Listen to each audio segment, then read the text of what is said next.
Every 4 years, the scarves come out, the anthems play, and billions watch the beautiful game. This is where icons are born. We're at one final chapter, where a single touch can send one country into a frenzy or crush its collective spirit. From the opening kickoff to the final whistle, sport's biggest stage is set, and the world is watching. Our World Cup preview show, Setting the Stage, starts now.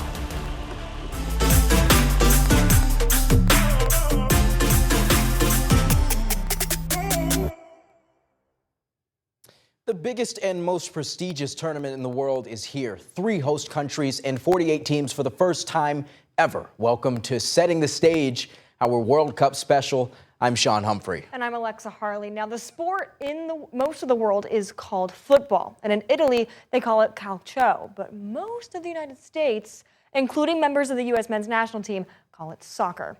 And Sean, let's start this thing off with a World Cup run against Paraguay on June 12th. That's the USA and Paraguay. And they have been training in Atlanta and Irvine, California. Yeah, Alexa, and I was in New York and got to hear from some of the players as the roster was revealed. Of course, they're excited for the opportunity to represent the country in a historic World Cup on their home soil. But some of the players say they're balancing knowing what's at stake with knowing how to have a little fun as well.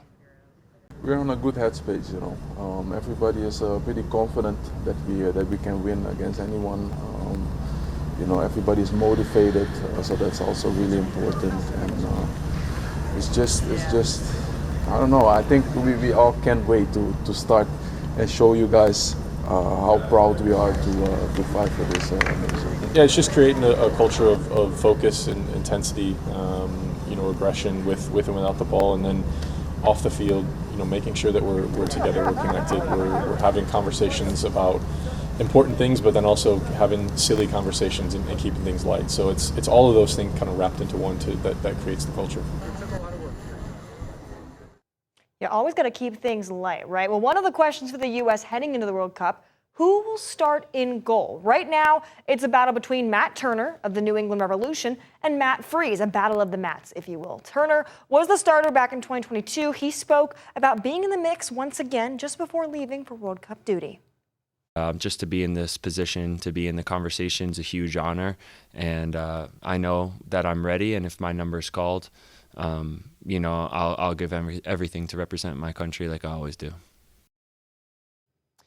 For decades, Ian Darke has been a fixture at the World Cup, if you will. His famous call of Landon Donovan's goal, which beat Algeria and sent the Americans to the knockout round in 2010, will never be forgotten stateside. I had the honor of speaking with him as he prepares for his 9th World Cup.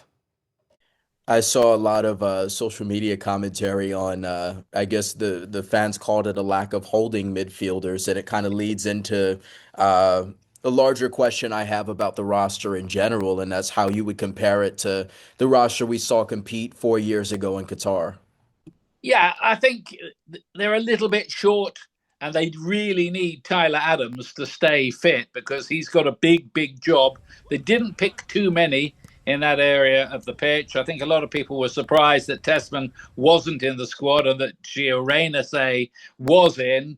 But look, Pochettino's made his pick. He presumably has a plan, and the proof will be in the pudding, as they say, where they come up against Paraguay. It's a very winnable game, and I think it's important that the USA do get off to a winning start for lots and lots of reasons. What kind of mindset do you think this group particularly has to have coming into a World Cup where you've got a lot of youth on the roster? You just talked about some of the things they're kind of trying to show the nation as a whole, and then, playing as the host country as well. You're now competing against guys who are playing in their 3rd, 4th World Cups. But they have home advantage. And that is massive in a World Cup, or it usually has been in past editions. Not for everybody, not for Qatar, certainly 4 years ago, or South Africa in 2010, but it should give those players, whether they're experienced or not, a huge lift, particularly if they can build the momentum. And that's what I'm talking about, really, with starting with a victory. I think then the nation will turn on to this team and see where they can take the story. I think success for the USA would be if they could get to the quarterfinals. But of course, with an extra knockout round, that is a tough ask. But I think it's the least the American public will expect. What do you think needs to go right for them to make it to the quarterfinal? I think they need to show something of the metal, the steel of some of the American teams of old. You know, when there was Carlos Bocanegra there and Johnny Harkes and Frankie Hayduk, people like that. This team has probably got a little bit more quality. Okay, it doesn't have a Donovan or a Dempsey in it, but there's a lot of players who are playing at a good level around the world, in Europe in particular. I think there's attacking flair there. I think it's that defensive side of the game that is going to be crucial to this side. If they can get that right, if Pochettino can mend those holes, I think, you know, they might be in some kind of business. From 1994 to now, how have you seen the game grow in the U.S., or perhaps what's the most pronounced way you've seen it grow here? Well, the 1994 World Cup really gave birth to Major League Soccer as it is now. I think not that many people in the United States, from my experience, it was the first time I'd gone there to cover the game, and there were people asking me things like, well, what is offside? What does that mean? What is 0-0? Don't you mean 0-0? So you're having to explain things to them. And I remember being in a bar there at the time, and the barman saying, I don't know why they don't just pick the ball up and throw it in. You know, it was that kind of thing. Now I think you've got a much, much more educated audience for the game in the United States. I mean, a lot of people are growing up now. They're watching the English Premier League every week and La Liga and the top European leagues. And you hope some of them are cottoning on to be fans of the various teams in Major League Soccer. So I think quite big strides have been made. Obviously, it's not the biggest game in the USA, and it probably never will be. But I think the game, if the USA, particularly if the USA do quite well in the tournament, can move on significantly again with this World Cup. How have you seen the spectacle of the sport grow as we go from World Cup to World Cup every 4 years? I mean, it's a global game. It's always been a global game, but it's more connected than ever before with cell phones and social media. How have you seen the spectacle of the sport grow, especially in its biggest event? Well, I think it's grown, hasn't it? Social media has made the game grow, and the improvement of telecommunication around the world and jet travel. Now, I mean, I can remember growing up and you never saw the players who played for Brazil. So there was a real mystique and magic about seeing them. Now I think everybody sees everything. And, you know, with the various computer games that the kids can play as they grow up, they know who all the players are. They know what the plot lines. So it's kind of like a World Cup tuning into a big soap opera. I don't think it was like that in days gone by. I mean, for a long time, of course, we had just a 16-team World Cup. Now it's ballooned to a 48-team event. Carries on this way. Pretty soon we're not going to need any qualifiers. So just throw everybody in. But you can argue about whether it's now becoming a bit unwieldy. It can't get bigger than 48. But I thought that when they went to 32. But yeah, I mean, obviously it's a massive global event, and there's nothing bigger really, not even the Olympic Games. 3, 2, 1. Still to come, 16 cities are getting set to host World Cup matches. We'll show you the preparations in Philadelphia and how youth soccer is being supported across the Keystone State. Welcome back. The World Cup is being hosted in 3 countries and 16 cities, including Philadelphia. We send it to Fox 43's Todd Sadowski, who sets the stage for events taking place in Pennsylvania. Thank you very much, Sean. Exciting times for soccer fans in the Keystone State. Philadelphia is set to host 6 World Cup matches in June and July. The first 5 are group stage games with feature matchups involving Brazil on Friday, June 19th, and France on Monday, June 22nd. The pitch is a familiar location for sports fans in the city of brotherly love. Ryan Yee has all the details on Lincoln Financial Field, which is being called Philadelphia Stadium during the tournament. It's ready to kick off football of a different kind. Philadelphia's preparation for the FIFA World Cup takes another big step forward. The idea of standing on this field 29 days from, the matches opening is a bit surreal, as certainly walking up and seeing the beginning of the transformation of the stadium is surreal. On Wednesday, organizers gave a first look into Lincoln Financial Field and the pitch that will host the best of the best in the soccer world for 6 FIFA World Cup 2026 matches. This is like a feather in the cap to get to be a part of something so major. So when you guys are all interviewing Tony after this, Meg and I are going to go run around and kick a soccer ball out on the pitch. So the grass looking a little bit different than the typical football you would see here at Lincoln Financial Field, but nonetheless, an entire team effort to get it looking the way it does today. I mean, everyone has kind of just leaned in to make the World Cup in Philadelphia successful. And everything, we're in a team sport, so seeing a team work together has been really rewarding to me and super exciting to see the first, match kick off. So the countdown begins to June 14th, where this stadium is going to host its first World Cup 2026 match. Fans from across the world are going to be packing the seats behind me, and let me tell you, organizers could not be more excited to welcome the international soccer community. And I think there's a real opportunity for cross-cultural exchange between our fans, because we will understand that passion and that fandom in a way that I don't know that any other host city can really meet in that moment. A moment that all involved cannot wait to kick off. As soon as the actual, the first kick, and then you can kind of step back and say, wow, okay. This is real. It's actually happening right now, and it's actually coming to fruition with the stands filled. That's kind of the rewarding part, and we're looking forward to seeing that on June 14th. Now, the World Cup is not possible without the efforts of the local host committees. Philadelphia Soccer 2026 is the organization planning and executing games and activities in Pennsylvania. And as part of their mission, they're issuing $2 million in grants to support youth soccer initiatives. 3, 2, 1. The ribbon is cut, and the mini pitch at Pembroke Community Park is officially open for all kinds of soccer fun. I think the mini pitch is great. We've been hearing about the plans for it for so long, and seeing it is really amazing. And I think it gets people in the community out. People have been coming out playing on the grass, so the mini pitch is just another way to get more kids outside, out the house. Everyone is like a family in here. So if you come here, you're more than welcome to come. If you come and you make friends. So people come and just play pickup soccer. The new pitch in Harrisburg is made possible with a $100,000 grant from Philadelphia Soccer 2026 in partnership with the U.S. Soccer Foundation and the Eastern Pennsylvania Youth Soccer Association. JT Dorsey is the EPYSA's grassroots manager. He describes places like this as magical. You ask them, did they know each other before they got here? They say no, but they're creating friendships, which transcends, a lot of things. There's a lot of hurt and separation in communities, and things like this bring communities together. So to see those young kids just create friends from, having a pitch is pretty cool.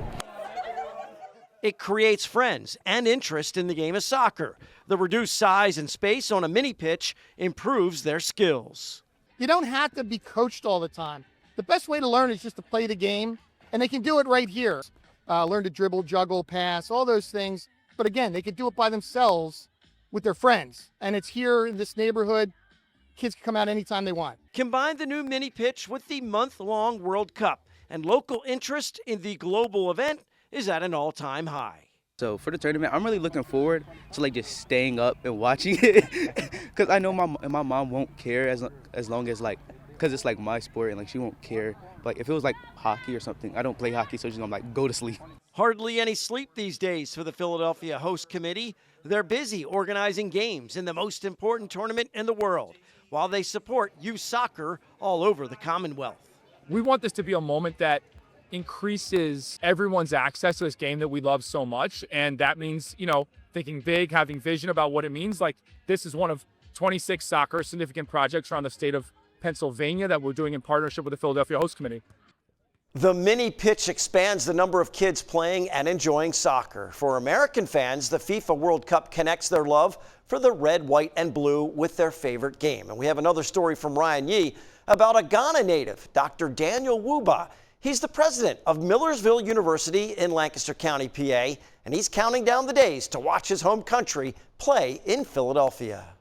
Pulisic across goal, and it's knocked in from Dest. 1-0 for the United States. A once-in-a-lifetime opportunity to connect home with heritage, all through soccer. For me personally, have my Ghanaian part intersect or interact with my American, part. I'm looking at it as a great opportunity to live a whole life, through soccer on that day. Millersville University president Dr. Daniel Wuba moved to the U.S. from Ghana in 1984 for graduate school. More than 40 years later, his fellow Ghanaian soccer fans will be making the same overseas trip to Philly to catch their June 27th game against Croatia. It gives Wuba a sense of pride to introduce people from his home country to the country he now calls home. I believe that this is an opportunity to show the Ghanaians coming, what goes on in the Philly area and where we live, but also an opportunity to show the Americans, how Ghanaians are, and how passionate they are. We don't take it, for granted that we are able to live in these two worlds that on paper they are 5,000 miles apart, but there are similarities. And just maybe leave a big enough impression that will see some of his fellow Ghanaians back in the U.S. in the not so distant future. Parents in Ghana who would like to send their kids to the United States, and some of them will be on this trip to come to the World Cup. Okay, that's an opportunity for them to actually get to learn a little bit more about the United States right here, and then potentially come to see our campus as a place where they can get their children educated. A FIFA World Cup that could lead to red, white, and blue rubbing off on them, just as it did for him. Actually, I'll be wearing the American jersey in Ghana. As I told you, my wife and I, we support the U.S., cheer for the U.S. That's what we look forward to doing. And I would like both teams go as far as they can. Thanks, Ryan. Of course, everyone keeps a close watch on the kid from Chocolatetown. Captain America is from Hershey, PA. Matt Freese and Austin Trusty are both Pennsylvania guys as well. So the stage is set here for FIFA World Cup 26. Back to you, Alexa.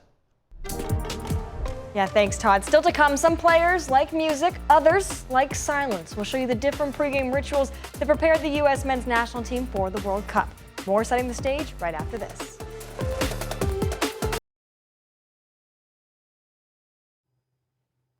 Well, welcome back to Setting the Stage. Athletes can be described in many ways: driven, focused, and of course, competitive. Superstitious might belong on the list as well, Alexa, and KHOU 11's Luis Ortiz dove into the men's national team's pregame rituals and breaks things down for us. It's one of the oldest stories in sports.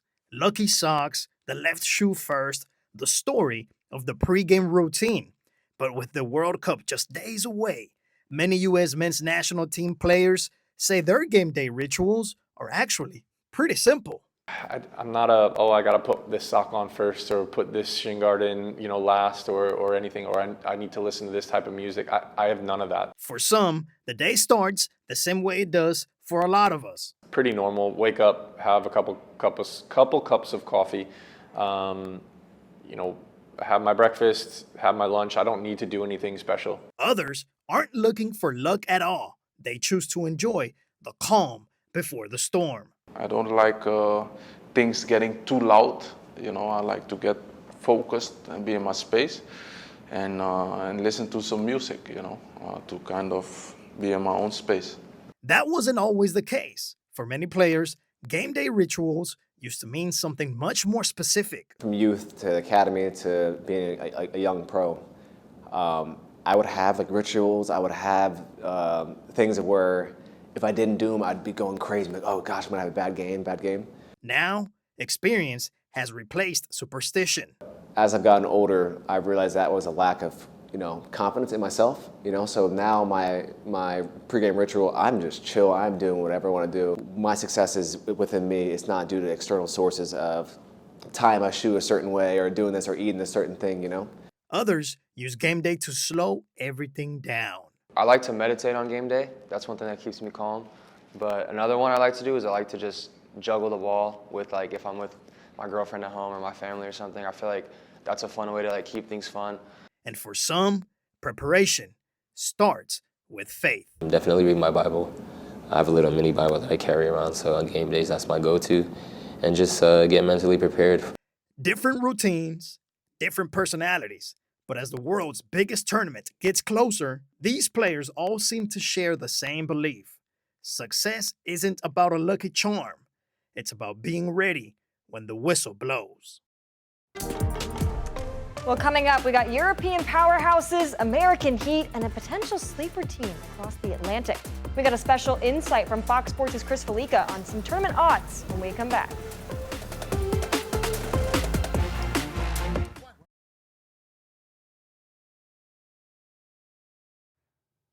Well, the World Cup will surely be filled with iconic moments, show-stopping plays, and maybe even some underdog triumphs on the pitch. And to break down some of the tournament odds and predictions, I caught up with Fox Sports' Chris Fallica on what he expects to see this summer.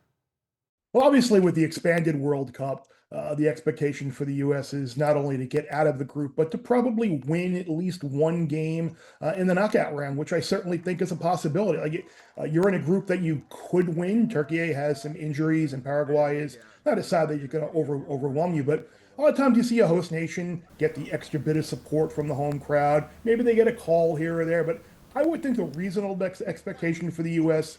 get to the knockout round, win one match, wind up in the round of 16, and I think they'd feel pretty good about that. Outside of Team USA, when you look at the entire spread, what's one team or country that's kind of under the radar that hasn't really been talked about in the weeks leading up to the tournament? I think the Ivory Coast is a squad that is really intriguing to me. They have a bunch of young, up-and-coming attackers, players like Gasson and Diamande and Diallo, who I think in that group you will hear quite a bit of them. They've got a good bit of veteran influence in the midfield and on defense. We've seen some AFCON nations in the past, dating back Nigeria, Morocco, Senegal, some other Ghana, make some runs to the within the knockout rounds. I think the Ivory Coast, if you're looking for a team to kind of adopt throughout the tournament, I think the Elephants are kind of low-key. The Elephants is their nickname, by the way. The Elephants are kind of low-key loaded. I think Ivory Coast can surprise some people. It wouldn't be a FIFA World Cup without talking about some of the talent in England. Obviously, a lot of eyes on that squad and that team in this tournament. Are there any issues about the team or their path that concerns you? Well, there were a lot of issues from the English media about the side that Thomas Tuchel selected. I necessarily didn't have a problem with it, though, because I understood what he was saying about you don't always want the best player. You need to build a team, and they need to complement each other. So that's not the problem I have with England. The problem is England should win its group. Mexico will likely win its group. Brazil probably will win its group. And if that happens, that means you are getting a round of 16 matchup between England and Mexico at Azteca Stadium in Mexico City. And with that elevation and that heat and humidity and that crowd, that's going to be a very difficult round of 16 match for England to get out of there in advance. Now, say they do advance, or maybe Mexico somehow do not win their group, you get out of there, then your quarterfinal opponent is going to be Brazil in Miami. And that's going to be a very pro-Brazil crowd. That is going to be heat, humidity, more travel. That is just a very difficult situation, I think, for England to navigate. So I would be surprised, despite the talent that England had, if they were to make it past the quarterfinal here. And I also talked with Chris Fallica about that heat, because I think that's one thing that maybe we forget about is how hot it is on this side of the globe. And even this past week, Team Norway was out and about, just like basking in the sun, trying to kind of get acclimated to just some of that warmth and heat here as they gear up for play. So very exciting. Having split time in my life between Texas and Florida, I've seen the peak dry heat and the peak humidity. And I'm glad I'm far away from that for a moment, but I can't imagine having not experienced that at all over most of your life and then having to deal with it. And I'm sure it probably gives teams on this side of the globe a little bit of an edge because they've practiced and probably lived in that heat for a majority of their lifetime. Well, we'll be excited to see how the World Cup shakes out for all 48 teams, including the United States of America. For now, we'll catch you next time. I'm Sean Humphrey with Alexa Harley. We'll see you later.